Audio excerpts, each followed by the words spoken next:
Alright, welcome to Old World Gaming. This is literally a test of how the live functionality works on YouTube.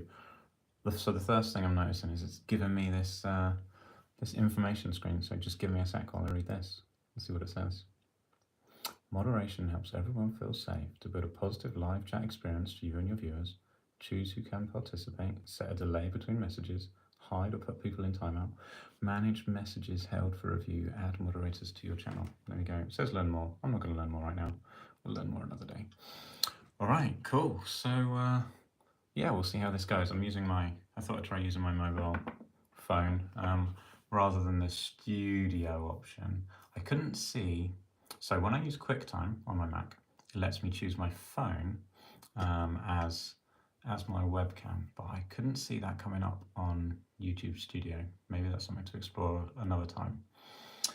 But we'll have to see. So yeah, so we'll see how this goes. What I thought I'd do, I did mention a little while back that I would do a demo video on how to pin a metal model. Basically, if you've watched my troll videos, you'll know that I dropped Dwayne and knocked his head off and realised that I hadn't pinned it, which was definitely an oversight. So I'm going to be pinning this guy and yeah, use him as a bit of a demo on how to pin. So essentially what pinning is when you've got two pieces, when your model is in more than one piece, and mainly for metal. I don't think I do it for plastic. Actually, that's a lie. I am going to do it for plastic. I've got a model lined up which I'll be pinning, but not because it's fragile, but just because I'm making a banner and I'll be using it. But this is because if you just glue this together, particularly something like this, it's got a massive leverage and is very likely to snap off. So by what pinning we'll be doing is drilling a hole into his arm, drilling a hole into his hand, and then putting a bit of rod in. And I say rod, you can clearly see this is a paper clip. And we're putting and we'll be sticking that in there. So that will go into his arm. This bit will go into his hand, and then yeah, it will give it a much better join, so that if it is dropped, it's far less likely to break off. Now this guy hasn't actually been cleaned up, so I'm just going to do that as well. So you can see on here there's like little bits of flash. So this is what this is. So the reason you get these little bits is because the metal models are made in a silicon mold, and when the metal is fed into the rubber mold, you'll end up with bubbles if there's nowhere for the air to escape. So these are little air vents, so they'll be like cut into the rubber mold to let the air go out. So as the metal comes in, it pushes the air out so it can go all the way into the edges of the mold without leaving air bubbles. So that's what those are, and we don't want them. So we're just going to get rid of those. So you'll see them, this one's got quite a few. I imagine it was quite, particularly on these end bits where you'll get air stuck in the end, so they need somewhere for it to come out. So that's what those are. And then you might be able to see on this, you can see that line, maybe see that line, let's see. Along there, yeah, along the edge of this kind of bat wing, there's that line. Because the way that the mold works is you've got two silicon pieces like this, and that the hole is yeah, in the pieces of silicon there, and where the two bits of silicon join, when they're pulled apart, you'll get that mold line, is what that's called. So you'll see that on a lot of metal miniatures, and we don't want that either. So best thing to do for that is to file it off. So we'll do that as well. So yeah, before I do pin this guy, we'll just get rid of all these mold lines and any flash that we can see.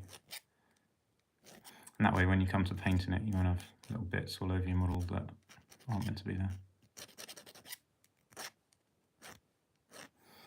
So it looks like we've got 3 people 3 people tuned in. That's awesome. I don't know how to look at messages, so if anybody's chatting, I've got no idea how to see it. So ping a chat in and let me know who's listening.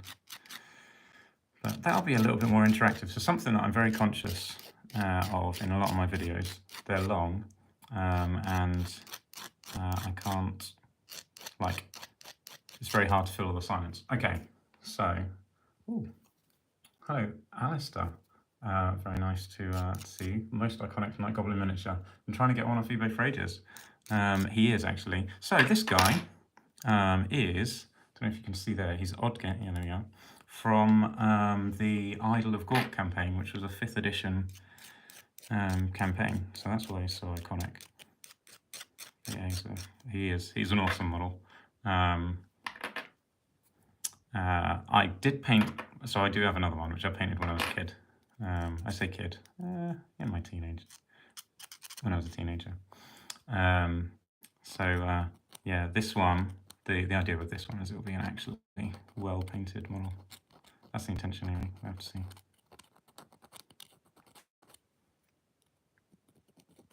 So, I don't know how you managed to do that that chat, because I saw one of my mates just ping me a WhatsApp message saying he couldn't put anything in. So was there anything you needed to do special to put a comment in? If there is, just pop that in the chat for me, because that'd be awesome. I wonder why you can't manage it. Right, just a couple of little bits on there.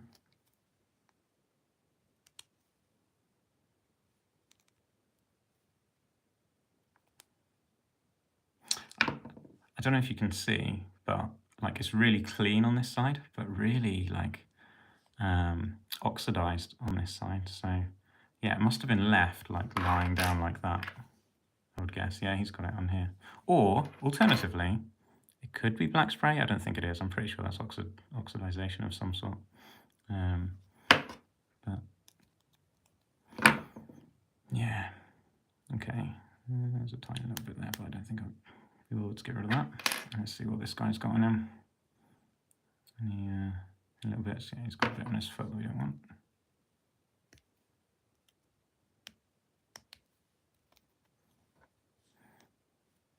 Yeah, so my thinking behind live streaming is it takes a lot of time and bandwidth to be faffing around with videos, because I record them on my phone and then I upload them to iCloud, and then on my Mac it has to download them off iCloud to do the editing, and then I'm uploading it to YouTube. And that is, I don't know, it's a lot of time to do that. Clicked on the live link and the chat came straight up. Clicked. Oh, okay. Yeah, interesting. I wonder why he's not having the same sort of success. But yeah, good to know. Thank you. I'll pass that on. Well, not right now. Clearly I'm busy filing this guy. But yeah, so I'm hoping, in terms of efficiency and economies of time, live streaming might be the way forwards, because if you've watched my kind of long videos, I don't really do much editing, like basically none. All I do is add some music over them, which I don't know if I can do that in kind of post on this. So the whole point of this is a test to see what happens on a live video, what I get, what the output kind of is. Like, it says it archives it and gives me a saved copy. Where's my knife? Where is my knife? There it is. Yeah, so it'll be interesting to see what I can do with that saved copy. Can I put music over it? I don't know. But again, it'll be a little bit more interactive if people are commenting. So I really appreciate your comments, Alistair. Right, so you can see, like, might be able to see, right in this, on his shoulder pad, he's got a mould line in there. Can you see that? I don't know.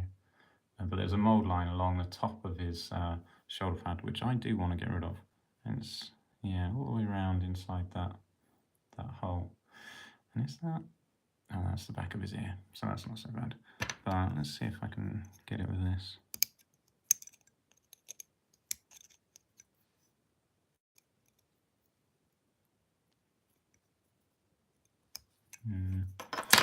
Don't know.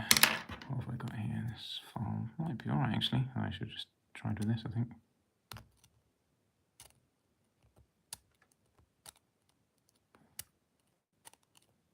I bought a whole load of these files. Okay, so when I went on holiday, I don't know, probably 15 years ago, maybe 10, 20, no, somewhere between 20 and 15 years ago, possibly on more than one occasion, went on holiday to the Brecon Beacons in Wales. And in a market in Brecon, they were selling files for 20p each. That one's clearly got a little bit wet. But 20 pence a file, I thought that was incredible. Particularly, I'm sure, like I was working at Games Workshop at the time, and we'd sell like a set of 3 files for at least a £5. So to get 3 for 60p, I was impressed anyway. So yeah, so I bought a whole bunch, as you can tell. Now my favourite is this kind of triangle shaped one. Don't know if you can see that, but yeah, it's 3-sided. That one is my favourite. And then I do quite like this one. It's got flat but rounded around the edges. Those are probably the ones that get used the most. Yeah, I think so, because they're just so versatile, because it can do flat edges. Oh, dropping my knife. Or the points and the round bits. So there you go. Just thought I'd share that. Feel free to ask me any questions, because I'm very, very happy to answer. Like I say, it gives me something to talk about rather than just... there's only so much babbling that I'm able to produce. And that's when I do notice that, so like when I did the snotlings the other day, it was 4 hours, which was a lot longer than I expected. I think it was longer than I expected.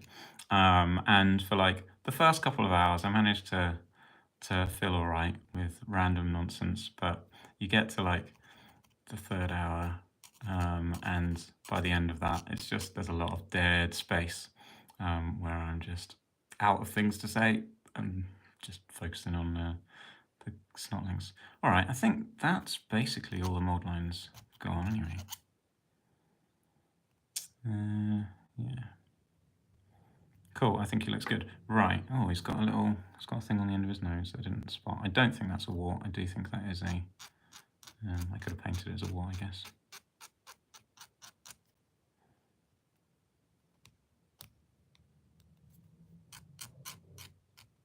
I feel like I made his nose go all crooked.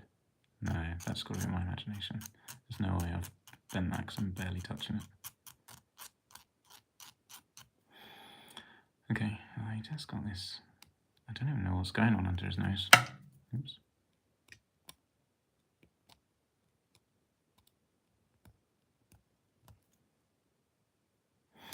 Yeah, I don't know if this this goblin's coming back out again. Let's have a quick look. I do have the community article up on screen. Yeah, there's nothing. He's certainly not on any of the images, so who knows whether it'll come out or not. But it does say, what does it say? It just says goblin shamans and bosses. So there's no actual goblin shamans pictured. So yeah, he could well be one of them. It'd be good if he comes out, because like you say, Alistair is an iconic night goblin shaman. Cool. All right. Oh, he's got a little bit there I missed.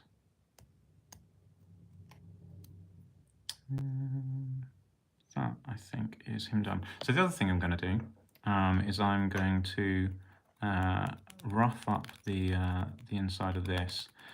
So we already mentioned about him oxidizing. So any of the white areas actually oxidize. So if I like do that, you might be able to see. Oh, I'm a little bit far away from the camera. You might be able to see like scratches as I don't know, maybe not. But I am scratching that, and that takes the kind of whitish matte layer off, and you've got the sheen underneath, and that's a better surface for the super glue to attach to when we get to super gluing, which we'll do in a minute. And then the same with this one. I honestly don't know why it's gone black, but yeah, there we are. So we'll do the same here. Or if we just barely any mold line there, but do anyway. Well, I've got a file in my hand. Rude not to. I think that's a rivet. Right. Yeah. So we'll just. So again, let's see if I can show you. Right.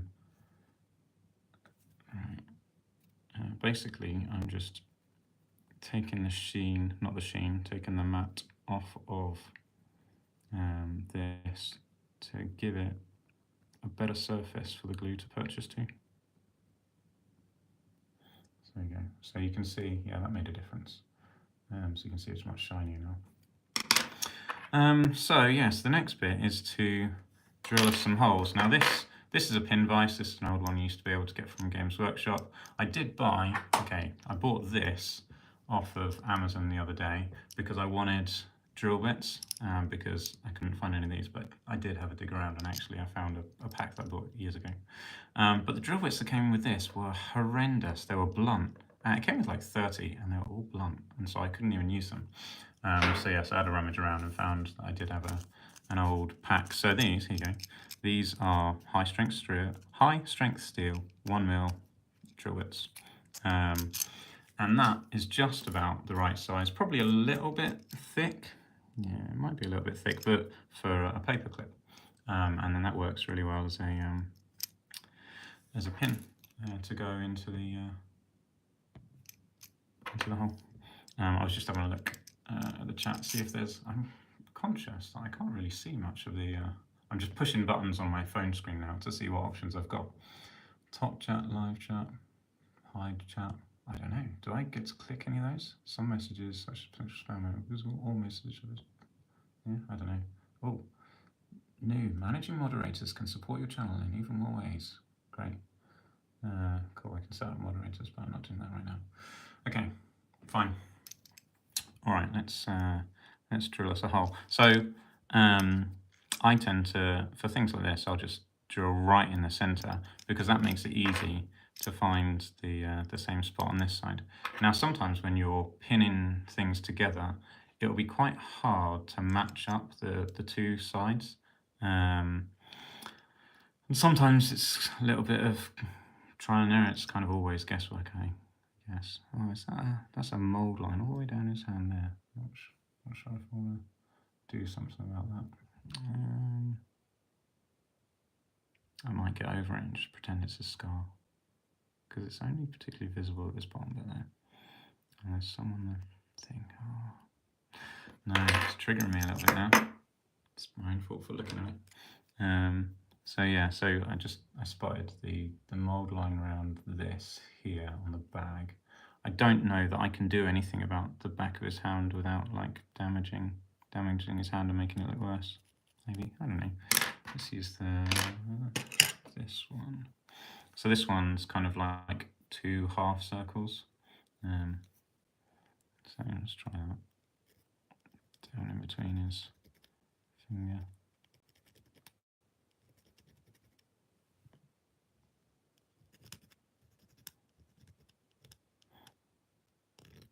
But I don't really want to wreck the rest of the model, the rest of his hand. So it's tough kind of, I don't know, I feel like if I put too much more effort into trying to get rid of that mould line, I'll just make his hand look worse. So yeah, there we go, I might just have to live with it. Right, on the sack, however, that's a nice easy one to get rid of. I have to, if I pause every now and then, it's because I'm looking at the phone screen to try and make sure that what I'm doing is actually visible on the screen. I don't know if I've got the best approach to it yet. I've got this, you can see I've got a ring light with a, actually let me show you what I've got. I've got this ring light with a classic movement tray turned upside down, so you can see it's a movement tray. But yes, that's just turned upside down to rest my phone on. The reason, so it's got this clamp here, that I could clamp my phone into, which is what it's designed for. But then I can't pick it up and like show you stuff. So without spending ages trying to wrestle it out of the clamp. So that's why I've done that. It feels like a good move. But yeah, there we are. So that's for that. But also, like, I don't know, because clearly, so here you go. So I'm looking through, I have to do everything through this gap here. So I'm working, it's not a particularly natural way of working. And the phone's looking from this angle, I'm looking from this angle. So sometimes when I'm painting stuff, or filing or whatever, when you're looking from this angle, you can't really see as well what I'm doing. But there we go. Yeah, so that's something I'm still working on. Who knows, it may improve. We have to see as I kind of get a bit better. Oh, awesome. Thank you for letting me know. Picture sounded good. Artist Turn. Is that how I pronounce that? Artist Turn? But I had a look at your channel. You've, yeah, it looks really good. You, Artist Turn, yeah, good. Yeah, you've also been going for a few years and got a lot of content on there. So yeah, nice. Thank you for tuning in. Appreciate that. Right, so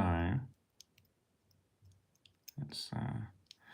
So the other thing I need to do is if I drilled straight in that way, obviously I'll end up coming out his elbow, which I don't want to do. So I will be drilling a bit to the side to kind of follow his arm down. What that means is you can see the angle there. It means it's going to be tough to, I don't know, not, I can bend, what I'll end up probably doing is bending the pin so it's more like that angle, one in his arm and one in his hand. So yeah, so let's try and follow his arm. And something I'm doing is I'm rotating him. I'm looking at it that way and looking at it that way because I'm very conscious. I'm pretty sure I've done this in the past, which I've learned. Is it'll look fine from this side, and then as soon as I turn it that way, I realise I'm actually just like going to come out of a place which is not a good move. All right, so it's looking all right. You have to put quite some pressure on it. So if you haven't done any pinning before, I'm assuming I'll be explaining it like to people who've never done it before. So if you've pinned before, apologies. But yeah, you have to put quite a bit of pressure on. And something these, if I don't know if they still make these, but sometimes you end up unscrewing this end as well. So it falls apart every now and then. Thanks, man. I appreciate you tuning in. So where are you then? Because here I'm in the UK and it is, what is the time? 9:10. So I guess you're in America or something?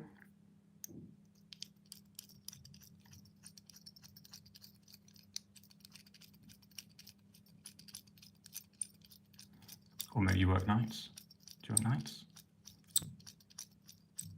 Yep, USA. Oh, okay, cool. Nice. So let me think. I'm trying to.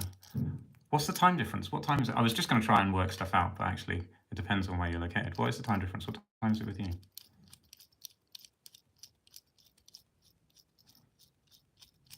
Okay. Yeah. So 12 minutes past 3. All right. So what's that? 6 hours difference. Okay. Fair. All right, so what I'm just about to do, I tend to do it naturally, so I'll just talk you through what I'm doing. I'm putting my thumbnail on my drill bit, how far I've drilled in, pulling that out to see how far I've got. So that's a good amount actually. That is quite far in. Obviously it's got a bit of a lip here, so it's not quite that far. But in terms of what I'm really trying to do is get a horizontal beam in there, so that it's harder to snap off, because like pushing this, okay, here's better for it. Pushing it downwards like that, if it's obviously without anything, that's easy to do and you can snap it off. But when you've got a beam, a horizontal bar going in like that, it's basically impossible to move. So it will go in. Let's see how far. So here's my pin, or what I'll be using. So it's going in that far at the moment, and that's fine, really. And we'll do the same into the hand. So we've got we've got less to work with, but we can still probably get it in quite far. What I don't want to do is burst out from his knuckles, because that would suck, and I've definitely done that before. So yeah, so we'll try. So we need to go in at kind of that angle. I think I'm gonna have to make the hole in at 90 degrees to start off with. And then once I've got a bit of purchase, I can change the angle. So there we go. So there's got my first kind of dent in there. It's really hard to see because it's shiny, very shiny. But we'll get a bit of angle on that. So the reason I'm going at that angle is because I noticed I was a bit wonky. So I'm just trying to get it more in the center of the hand, not because that's the angle I actually want to end up at. So there we go. So that's quite a nice central hole. Oh, that's not too shiny now. That's a very good looking central hole. Right. So now now I've got my kind of center. I'm gonna angle it in line with the hand, so I don't like go that way. I want to be going along basically because that gives me more area to do. Awesome. Thanks for tuning in, Artist Town. All right. So let's go on the hand. So yeah, the reason I do the first initial hole is because you have to put quite a lot of pressure on to actually make headway. If you find you have to put lots of pressure on, then your drill bit's probably blunt. But you'd still need to put a decent amount of pressure on to just do any drilling because it is metal. But yeah, so now that I've drilled myself a little kind of starter hole, I can angle it and push without it slipping out. If you start pushing really hard, then you'll slip around and slip out. And if you're pushing hard, like stab yourself in the thumb and bleed. I've done that before. So yeah, get yourself a little starter hole without pressing too hard to start off with. Once your hole's deep enough to be able to press in, if you need to go at a different angle, then yeah, then that's fine. But you've got to make sure you get your starter hole first. Okay, so yeah, so I'm at a decent angle now. I'm pushing hard. What I haven't done is checked my alignment on, like by twisting it 90 degrees to see that I'm going in a good angle. So yeah, we're all right. Okay, so, and you can see that it's that's a good, like it's holding well. So your pin's going to hold quite well, probably if it's the right size. But yeah, we'll get to the acid test when we get there. But the way I know that if I've drilled far enough is if I can assemble a model without using any glue and just using pins. Believe it or not, I know one of my mates has just built a tomb scorpion, but I pinned every single leg and tail and claw on my tomb scorpion and was able to dry fit the whole thing just using pins and no glue. Now you know you've got enough pins if you can, not only have you got enough pins, but your pins are drilled in deep enough. If you can dry fit a tomb scorpion, a metal tomb scorpion, with and it stays together with no glue, then your pins are done right. So there you go.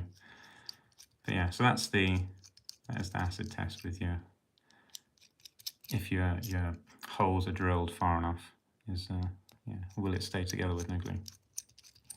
And by stay together, I mean it's going to flop around. It's not like it's a perfect fit, like it's snug and it's not going to fall apart. But is it enough to hold it? Ooh, so we're getting quite close. I don't know if you saw that. So I've put my thumb on there to see how far in I am. I'm basically on the edge of bursting out of his hand. So that was a good job I checked, because we could almost come out of his knuckle there. So we can't go any further anyway, so I have to live with what we've got. So there we go. So that's how far in. Let's see. So that's that. And then the other side is about the same as well. So actually that's a bit further. So that's that kind of gives us an indication of how much we need off. And I was going to say it's better to cut longer than shorter, but it doesn't really matter when using paper clips. Not like it's a precious commodity, unless it is, unless your last paper clip, in which case you might want to be a bit more careful. But okay, so I know that I need about that much after sticking it in the hand.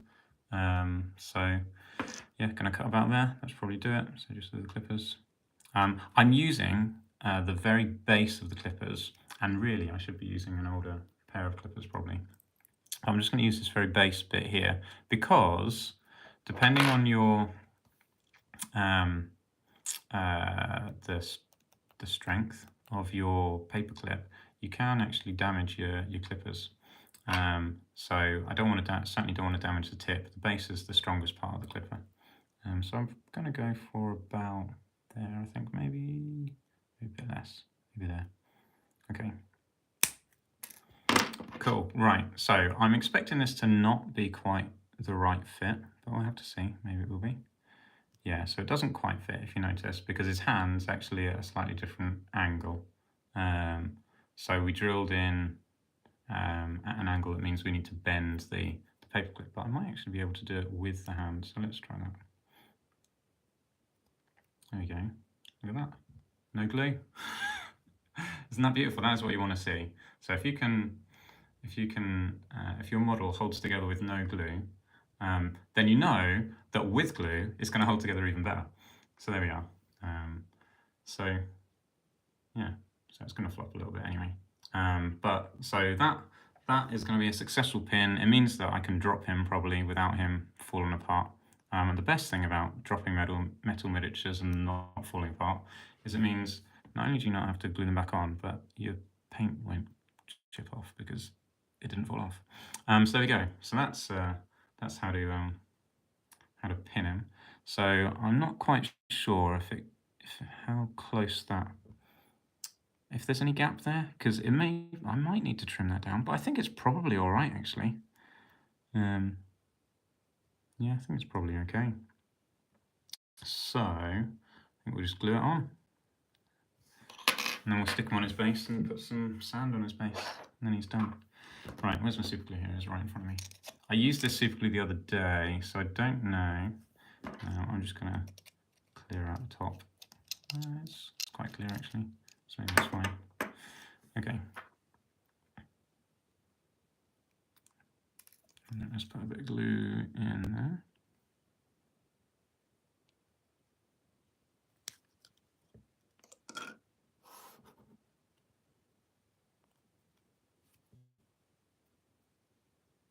I know the silent bits of my videos are the most exciting. There we go. And then put some glue on there. It's always do I put glue on this bit or that bit, but I don't feel like I've managed to get much glue on there. And now I've got loads of glue on that bit. Oh well, I'm making a mess of my glue. Never mind. Yeah, make mess all over is right. I'm doing it with my finger. I need someone to wipe that. Okay, cardboard box. Right. Let's pop this in here. And now I'm just going to press it tight for a little bit. Hold it in place. Yeah, I do like this goblin. Alistair, you're right. He is a quality goblin. He's very cool. He's very much the end of 5th, beginning of 6th edition type goblin, because he's got a massive head, big old chin, and massive mouth. I think those are key features probably of that era. Whereas the newer goblins have got much smaller heads and smaller hands actually. And I am a fan of the newer ones, the ones that kind of came out in 7th. Skull Pass, that was when they changed. I loved them. The Skull Pass set was my favourite set. Absolutely loved them all. Stuck to my finger. There we go. All right. So that's that. Where's his base? Here it is. You can see I'm reusing a base. Now I could stick him on a bigger base, but he may end up going. So here we go. Here's the perpetual conundrum that I'm going to have with the Old World. So I've got far too many models on these small bases to rebase everything, so I'm not doing that. So I've got the movement trays instead with the the holes for that size. What that means is, do I just forever use the small ones? I can't. There's got to be certain compromises. So for my squig hoppers, I put them on the bigger bases. They're not joining any other units. They literally are only ever gonna be on their own. So they don't need to. Yeah, they can have the right size base from the off. But things like characters who may join these units, and these units are going to be on these bases, will go on those, I think. Trying to think what else is likely to happen. So squig herds. So here's what I was thinking. I want to do some squig herds at some point because, again, it's another unit that I've never had because I never fitted them in an army. Because I was always more interested in just like basic goblins and fanatics and shamans. That's as interesting as my night goblin armies used to be. It was just fanatics, shamans, and that was about it. But I do want to do all the cool stuff. So with my squig herds, I have thought about putting them on the bigger bases. But I'm conscious that I don't know, I want to play around with squig herds. I want to try like a rank of 5 squigs and then the rest just goblins. Now this was a strategy that was taught to me by a friend of mine a very long time ago, was just having the 5 squigs at the front means that when your unit gets shot, and you have to kind of distribute your shots, most of the things that will die will be your goblins, because squigs and goblins are about as easy to kill. But squigs have got 2 strength 5 attacks, AP 1 with armor bane. They're just ridiculous. And weapon skill 4, I think. Whereas obviously goblins, just rubbish. So I want to be able to just like have loads of goblins if I want to, without having to, I don't know, make loads of actual goblins. I mean, I can use these guys just as squig herders if I want to. But yeah, so I don't know. I just feel like I will be putting them on the old size bases just for options. But yeah, I don't know. It's certainly something that I'm going to be wrestling with for most of the old world. I feel like I could probably put my Bretonnians on new bases because I don't have it. I haven't started my Bretonnian army. It's been sitting in a box for like a couple of decades. When did I order my Bretonnian army? Like 2007? So what's that? That is about 15, 16 years. So yes, I'm meant to be sticking this guy back on. Oh, I just put my glue away. Actually, does he even need gluing in? So something you'll notice here is that I've I think I probably did that with my teeth, to be honest, but bent the base just so he sits on his slots in here and doesn't fall off. So I tend to use that as a method of attaching them to the bases, the old metal ones anyway. Rightly or wrongly, that's what I did. I was just seeing if there's any mould line on his hat that I've missed. Oh, I did spot that on his hood. Let's go with that.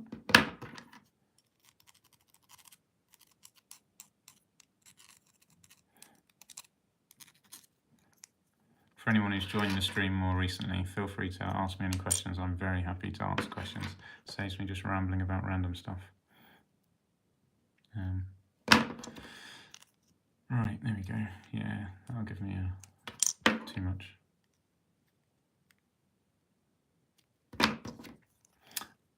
Have I got an aversion to using super glue? I don't know. I don't think so, but I just quite like. I like the look mum no glue kind of approach to models. Weirdly, don't know why. Okay, cool. Let's stick some. Okay, there we go. That was why I didn't want to super glue him, because I wanted to put some sand on him right now. If I put super glue on, I'll just get my brush stuck. Okay, how do I look at your, I can't, so that chat, I saw come up, oh there we go, right, if I scroll up, it will come up. Okay, can I ask where you're getting my minis from? I presume the plastics are new purchases. This model, for example, are these eBay finds or are these from my collections? I have had this guy at least 15 years. So yeah, most of my stuff I've had lying around for a very, very, very long time. Yes, I just bought the mango squigs the other day, and I'm very happy with those. Let's place those as well. Where are they? I got this guy. Obviously, I did my video getting him from the Stormbringer magazine, and my squig hoppers as well. But my new squig hoppers, not my old ones. Everything else is old. Just been lying in boxes for many, many years. They call it a pile of shame, I hear. I have no shame. It's not a pile of shame. It's a pile of potential. I love having all my old stuff.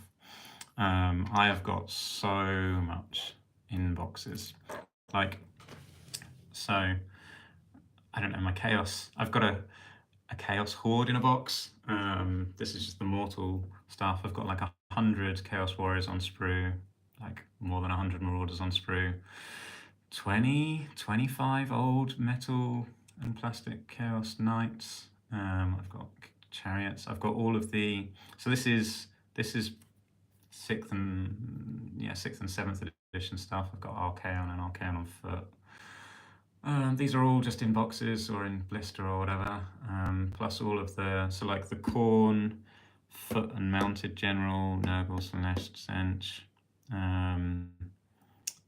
3 hell cannons. Why I've got 3 hell cannons, I don't know. But I feel like now, I haven't looked actually, I'm assuming hell cannons, that's me reaching from a book. I'm assuming hell cannons are actually no longer 0 to 1 in your army.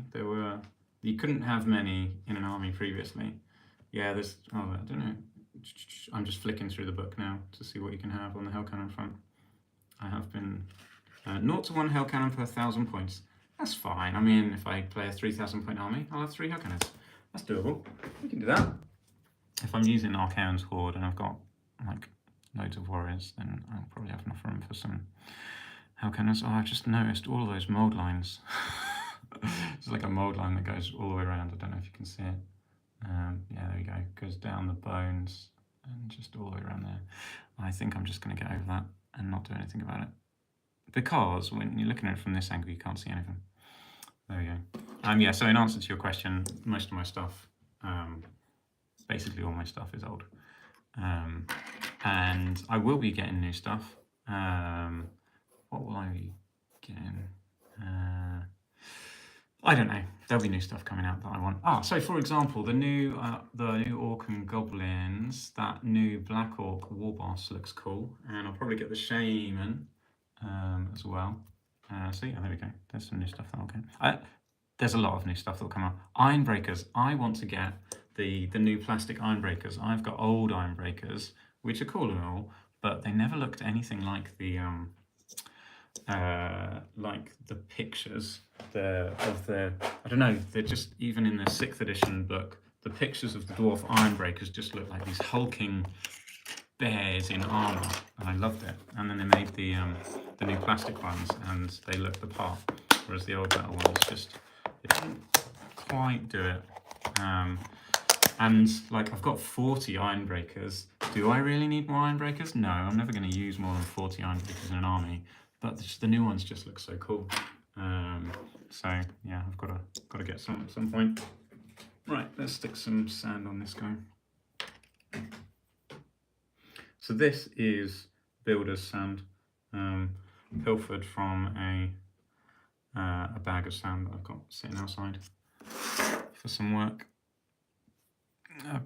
We are halfway through making a shed in the garden, and I need to finish putting doing the base of the shed, the concrete in the base. But with weather and stuff through winter, I've just not bothered. So it's got a half done base, and it will stay like that for a while. In the meantime, that means there's a bag of sand there that I can nick sand from for models. That's more important, right?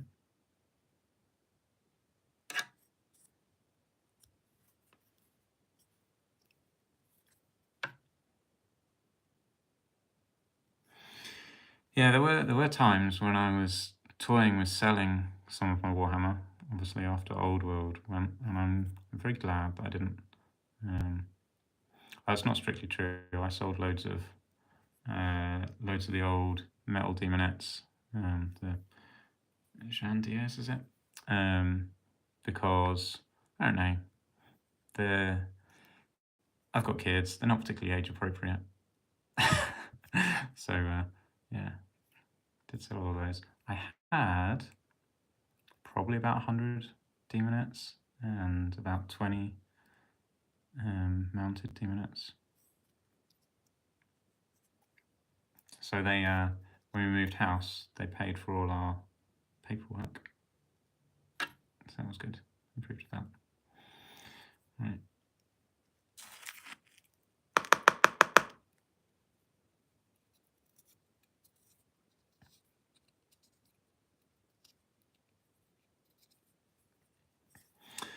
Okay, cool. Oh no.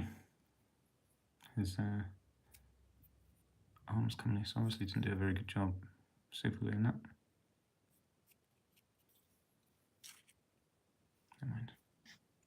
It's pinned and you wouldn't even notice, but look, his arm is actually loose. I'll worry about that in a minute. Let that dry for a bit. Now sort that out. Right, I'm going to stick some big old stones on this point.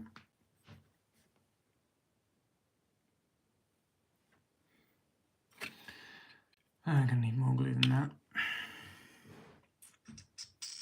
Let's use a bigger one. Is it the right move to use a bigger brush? It's a bit risky, but I'm doing it.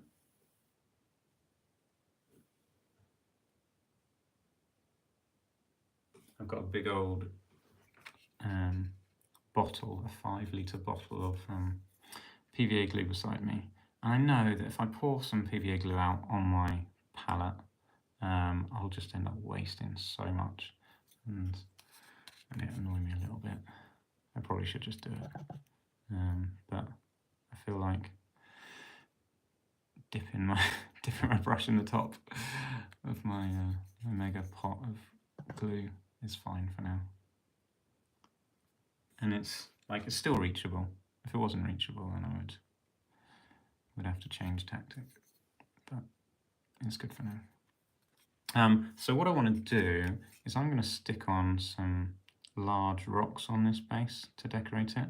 You do get like mushrooms and snotlings and stuff, but I may use the plastic snotlings on a snotling base at some point, or maybe on the plastic pump wagon that you get in the Blood Bowl set.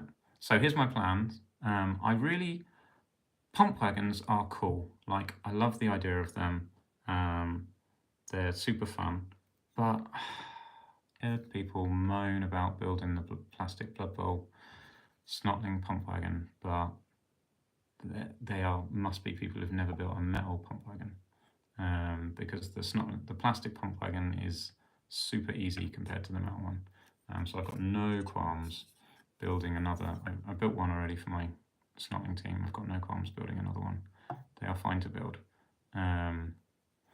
So I do think at some point I'll do a video building a snotling pump wagon and proving that it's not actually all that difficult. So plastic one.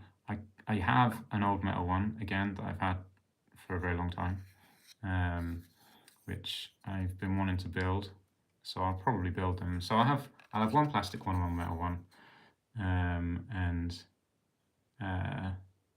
that will do a few things. One, hopefully that will help people, show people how to build them without, I don't know, I'll try and make it look easy. I'll try and make it actually be easy, not just look easy, but actually be easy. I'll give whatever tips I can.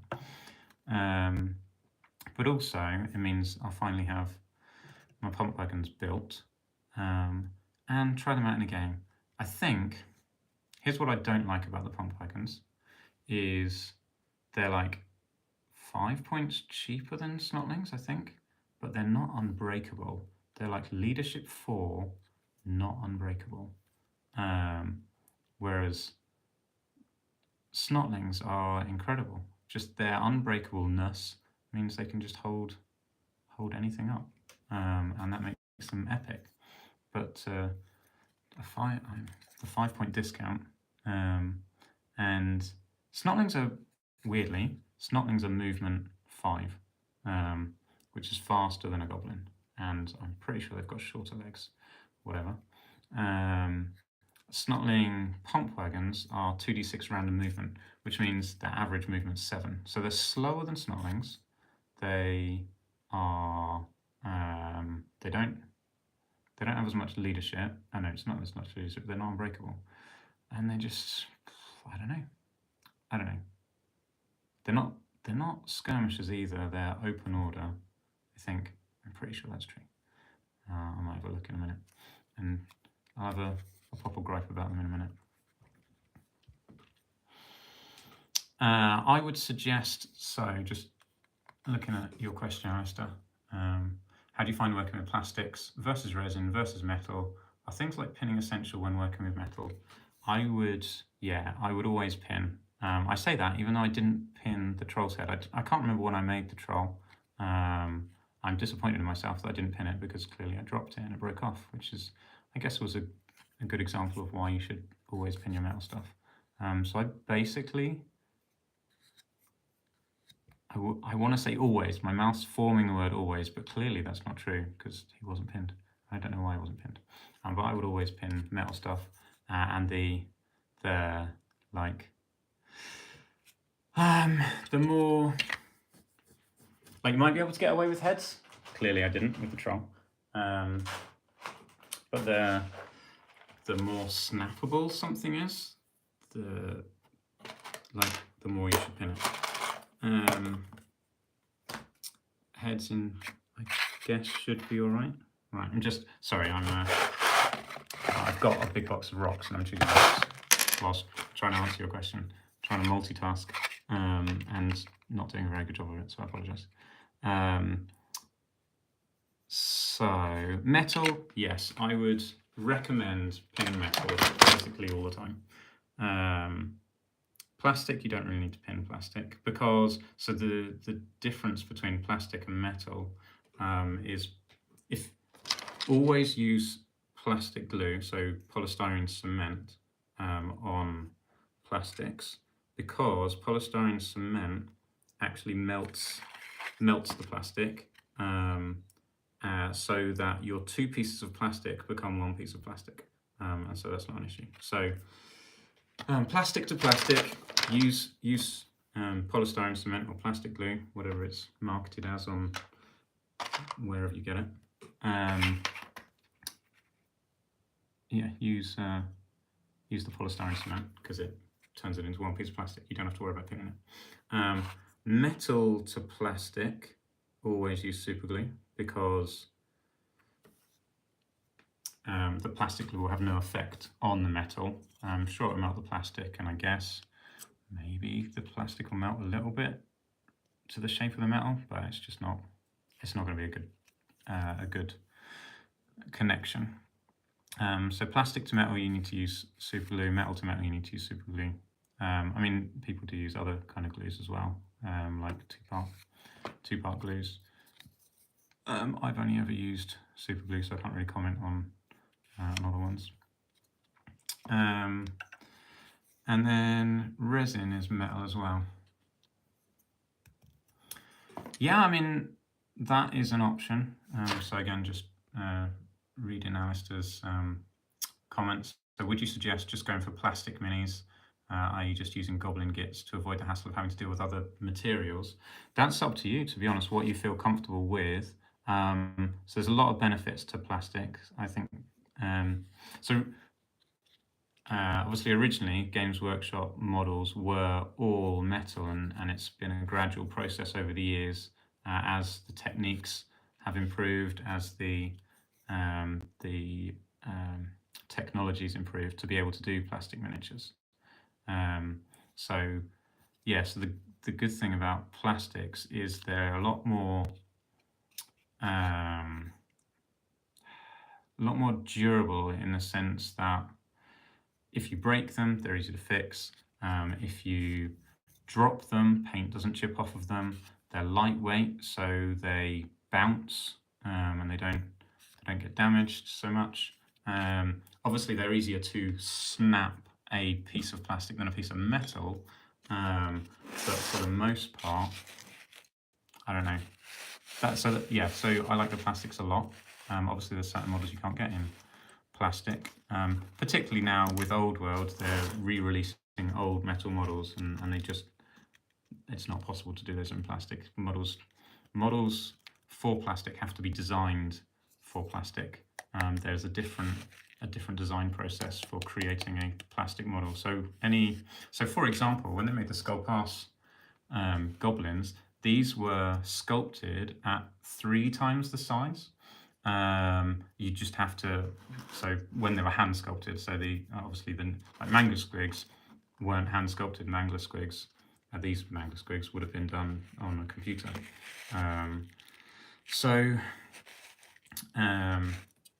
Yes, but the old school, when before they were using computers to make their models, they were hand sculpting them, and these would have been sculpted 3 up size so that they could check out any of the overhangs. So you can see, like on his shield, can you see? I don't know if you can see. This? No, it's really hard to see actually. His shield actually is just a solid lump of plastic, and it's because the way that the plastic models are made, again, I talked about the silicon, they've got 2 sheets of metal. Now there's no give in metal, they're just pulled straight apart, and if there's an overhang, you wouldn't be able to get it out. With silicon, there's a little bit of give because it's rubbery, and you can actually get stuff out that's got an overhang. So metal models sometimes have a bit of an overhang on them, which you can't have with plastic at all. So in order to design a model to be cast up in plastic, you have to go through a different design process. All that to say, I think the only reason, or the primary reason for using metal in the past was just the techniques and technology that were available.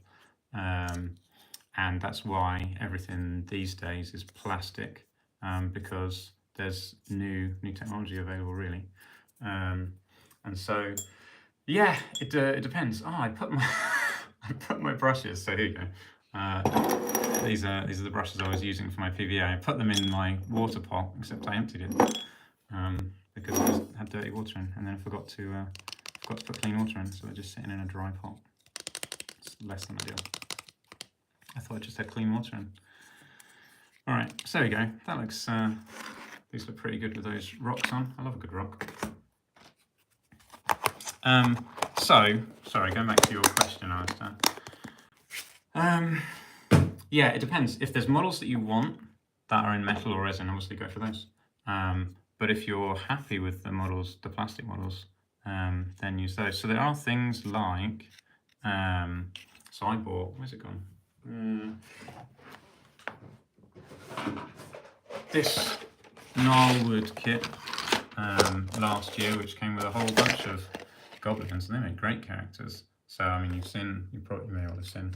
I've used this guy there as a champion in one of my units, and then Grin Crack got painted up the other day, the other week, for a week, as he can either be a shaman or he can be a war boss. So there's lots of plastic options available now. So it's up to you really. If yeah, like you mentioned that Oddgit's a classic goblin model. You won't be able to get him in plastic, and maybe he'll come out in resin. But yeah, obviously I don't know what to do. Now I want to glue this back on, but it's really hard to get off. So this is a good sign. Like, it's so hard to break a model that's been pinned, even one where the glue, it's not even glued. It's just really hard to take apart. Okay, so let's. I'll give him a new pin. So this is actually a good teaching moment anyway. So what we've got here is a model that has been glued with super glue that is now no longer glued with super glue, and there's super glue residue in here. There's super glue residue here, and you can't just glue it. So I've chucked this away. How do I chuck? I mean, there's no the glue wasn't going to stick to this anyway. This is just a rod in the middle, so I can keep this probably. But in here now, if I was to just glue back in, it will be a really bad join because I'm gluing glue to glue on both sides rather than gluing the metal to the metal, if that makes sense. So really, and maybe this was too long, maybe that's why came off. Maybe I should trim that down a fraction. So I'm going to do, I'm going to blame it on this. It's not like blaming it on that isn't blaming it on me anyway, because I cut it. Right, there we go. So I made that a little bit shorter, because it could have been poking it out. So yeah, so what I'm doing now is I'm cleaning off all the old super glue. So again, this obviously isn't a problem if you're using plastic, because if your plastic join breaks, which it shouldn't do, but if it does break, you can just go ahead and reglue it straight away, because there's no like material in between the join.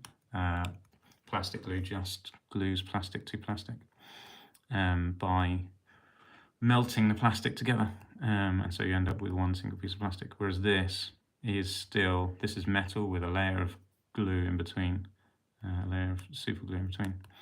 So let's clean off this old super glue. I can see there's a couple of people just joined, and what you've missed is me gluing this together and then breaking it.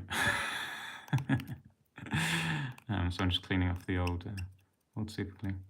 And there's glue in the hole as well. Okay.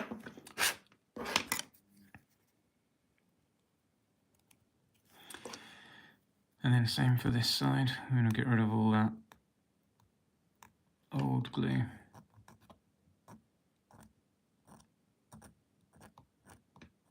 So we got a good surface for the new glue to attach to. Now I didn't actually make sure that my glue was clear before I lobbed it to the side. My tube, so it could have gunked up. There we go. That's what happens when you're in a hurry.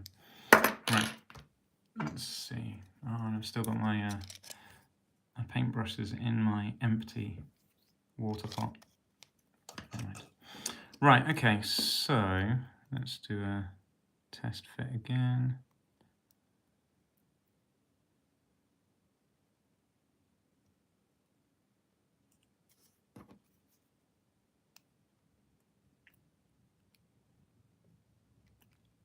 I don't know, I can't push that in particularly well.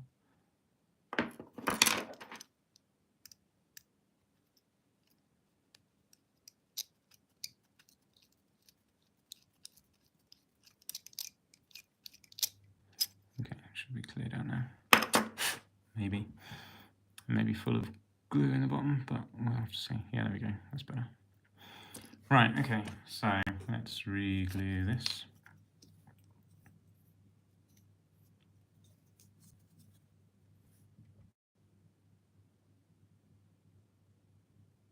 There's so much glue in there. It just came out. Right. I'm just trying to clear the tube so that it's not blocked next time I use it. There you go.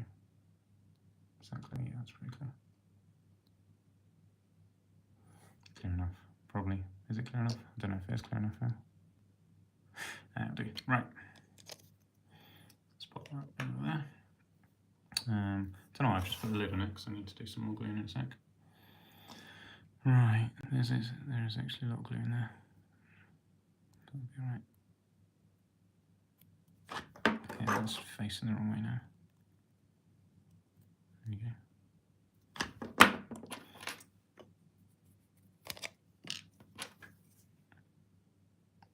Glue on this.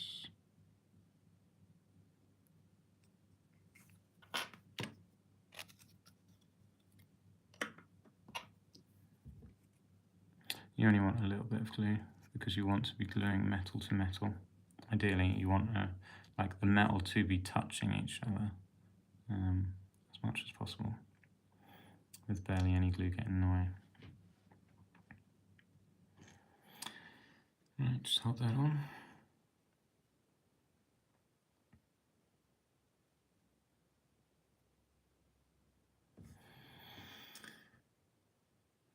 I'm not sure what I'll do on the next video. I'm toying, it's either, so here's my options.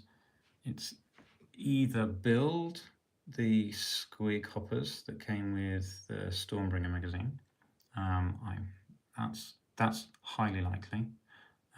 Or because I've just now done 2 building videos. Obviously, I built these the other day. Just built this guy. I might do a painting video and paint Walloper with his one-hit wonder. So that might be the next one. I'm quite conscious. So Walloper's going to look very tiny soon.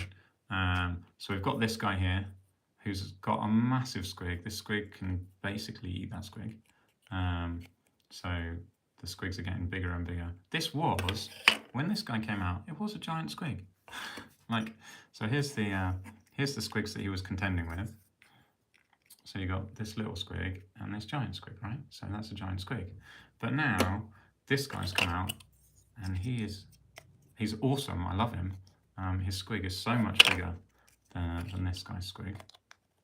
To make matters worse, I am planning to get another mangler squig and turn each of these 2 into war bosses riding squigs. And these are even bigger than this squig. So it's just like I'm escalating this problem. And this poor Walloper, now it's the tiniest little squig compared to that. But these are just so cool, and I just want it. Look at that. They could literally eat Walloper's squig in one gulp. But there we go. I don't know. I just want to turn these guys into war bosses on squigs. So we can look forward to that coming up at some point, but it won't be for a while because I don't think I'll need 2 more war bosses on squigs till I'm at least at 2,000 points. But there we go. Yeah, knock some of this. I'm handling this model and I've literally just glued it. So yeah, there we go. Don't do that. Never mind. Right, so that's the mangler squig based, and Oddgit has been pinned, glued, based, broken, repinned. His face looks a bit messed up. I don't know.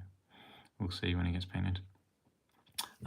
You may, if you've seen my video working out my 1,000 points, he didn't actually make it into my 1,000 points. I haven't got a second Shaman, but I did want to do a video where I could show you how to pin. So that's why he came out. So there we go. So that is him done. And yeah, so the next video, it could be painting this guy. It could be building some squigs. So I have to see. But yeah, there we are. All right. Well, that was a fun little experiment. Oh, I've realised I've just missed a few messages. Ranges seem fairly interchangeable by match. Yes, that's true, they are. The numbers off the top of my head. Oh, Koi, explain. What were those numbers you were asking about? What numbers did I say off the top of my head? Can't even remember. I don't even know if you're still here. I'll just have to be left in suspense. Yeah, cool. Anyway, so there we are. Painting Walloper or building squig hoppers. Let me know if you have a preference, but otherwise I'll just pick one arbitrarily. Cool. All right, thanks for watching. That was a fun little experiment, and we'll see what the output of this is, because I still don't know what YouTube's going to give me once this is finished. But yeah, thanks for joining. That was fun. All right. See you next time. If I can work out how do I end a live stream. There's a cross over here. Let me push this button and see what happens. Are you sure you want to stop streaming? There we go. That's the button. All right. Thanks everyone.